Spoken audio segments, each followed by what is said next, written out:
آپ یا آئندہ فتنے و سازش میں ہیں، یا اللہ ان کی دستگیری فرما، مدد فرما۔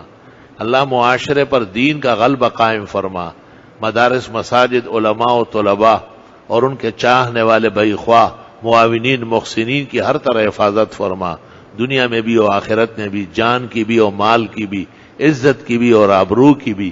اللہ ہر جگہ حفاظت و حفاظت کا دورہ فرما۔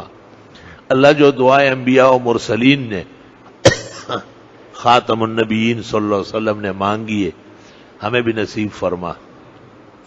جن بلاؤں سے، بیماریوں سے، سازشوں سے، فتنوں سے، مصائب سے، شدائد سے پناہ مانگی گئی، ہمیں بھی محفوظ فرما۔ ربنا تقبل منا انک انت السمیع العلیم وتب علینا انک انت التواب الرحیم فاللہ خیر حافظ وارحم الراحمین۔ ما شاء اللہ لا قوة الا باللہ۔ سبحان ربک رب العزت عما یصفون